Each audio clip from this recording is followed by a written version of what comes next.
That's the legendary Glen Campbell, rehearsing for tonight's Grammy Awards, which air here on CBS. Campbell will be honored with a Lifetime Achievement Award, his 6th Grammy. And he's currently on tour, a tour that unfortunately is scheduled to be his last. Anthony Mason went along to prepare this Sunday profile.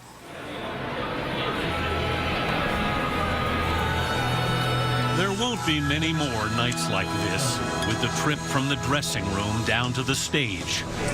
Okay, here's the first door.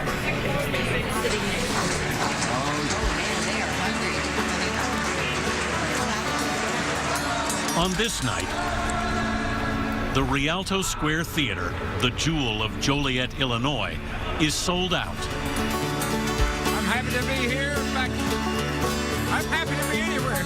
Because Glen Campbell is here to say goodbye. It's knowing that your door is always open and your path is free to walk. Now 75, Campbell was diagnosed with Alzheimer's last year.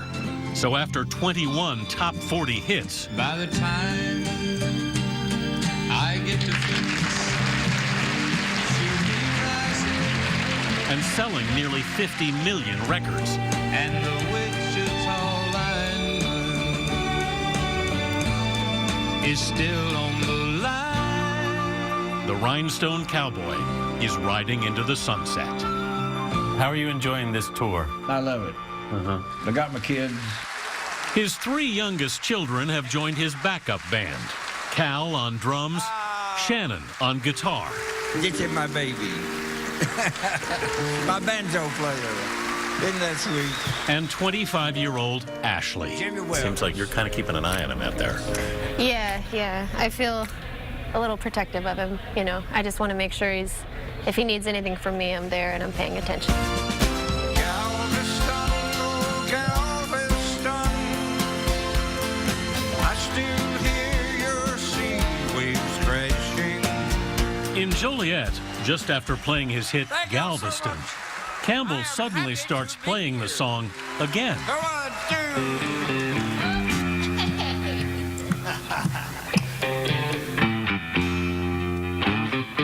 It's Ashley who gently has to remind him. We just did that one, Dad.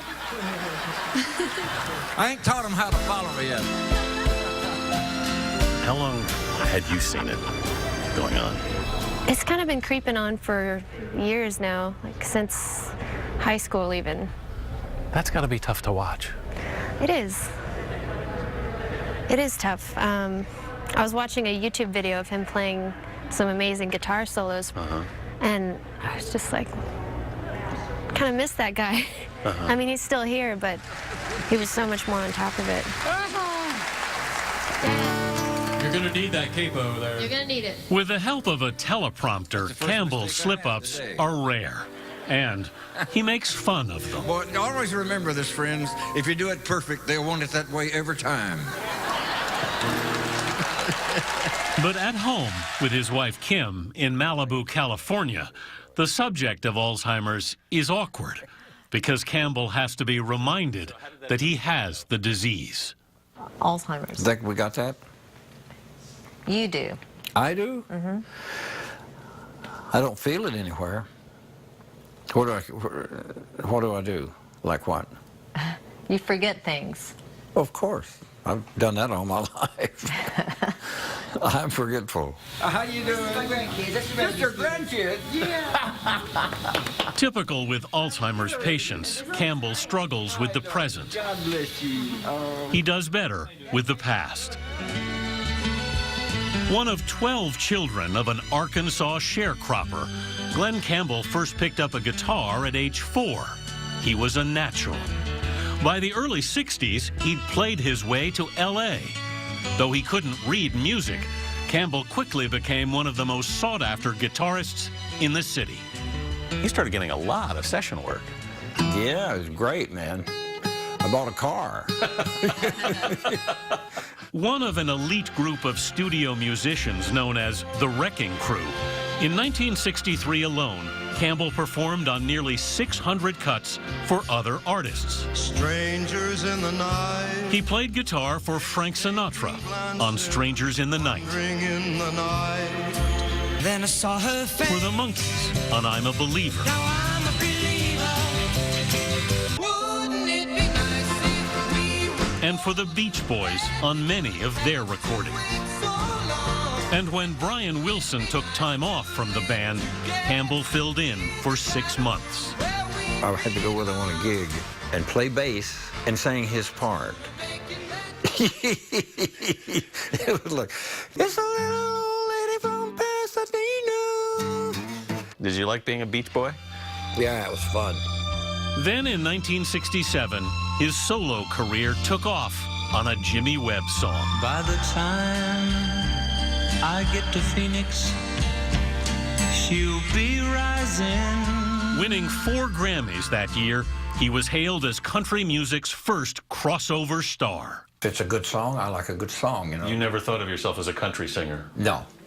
I did just, I'm a singer, and I really like good songs. The hits kept coming. And the next year, the Smothers Brothers asked him to host their summer replacement show on CBS. Good evening, ladies and gentlemen. I'm Glen Campbell.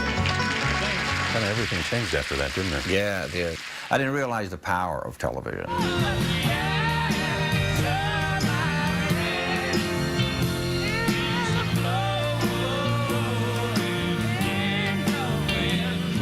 The Glen Campbell Good Time Hour ran for 4 years and made him a household name. Daddy sing bass. Mama sing tenor. Me and little brother were joined right in there. In the sky, Lord, in the sky.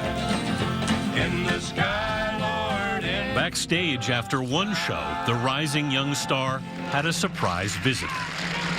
Is there Glen Campbell here? There's John Wayne. I went, and he had his little girl with him, and she liked the Good Time Hour, and that's how I got that gig. One day, little girl. That gig was a starring role in the 1969 film True Grit. I told him, I said, I've never acted before, and he says, well, what the hell, you can do that, Glenn. Come, it was Duke, you know. Yeah. What are you going to do? Say, no, I'm not going to do it. Yeah. I'd dispute your claim. I'd muddy up the water. You do that and I'll kill you. I look so bad in him compared to John Wayne. He won the Oscar. I've been walking these streets so long. Campbell's biggest hit was still to come. In 1975, he heard a demo that he thought could be his signature tune. Dirty sidewalks of Broadway. You knew right away you wanted to record that song. Oh, yeah. I've been walking these streets so long, singing the same old song. That was just perfect. Like a rhinestone cowboy. Rhinestone Cowboy was his first #1 record. But Campbell soon entered a dark period that included a notorious cocaine-fueled affair with singer Tanya Tucker, a time he himself would call runaway madness. You went through some pretty rough times in the late 70s and 80s. Do you remember? Yeah. Do you remember them? Yeah, I went to crazy. You went crazy. Yeah, I went stupid. By the time Kim, then a dancer with the Rockettes, met him on a blind date in 1981, he'd had 3 marriages, 5 children, a coke habit, and a drinking problem. Why did you stick with it? Oh, there are times when I thought I can't take it anymore. I can't take it anymore. But after repeated relapses, Campbell finally quit the drugs and the booze. I'm a jewel now. You're a jewel now? You know, it took a while, but finally. The singer sorts through it all on his new album, Ghost on the Canvas, which will be his last. I've tried and I have failed, Lord. The family says they felt they had to reveal that he had Alzheimer's.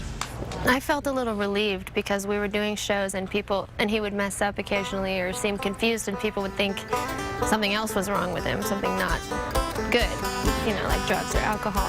The Alzheimer's Association says Campbell's decision to continue performing is unprecedented, but he's only able to be on stage because Ashley and her brothers are behind him.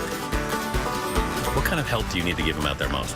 It helps when I just smile at him. He looks at me a lot and I just smile at him and he looks back at the audience with a little more confidence. He has some really good nights, it seems. Oh, he's great. He's doing great.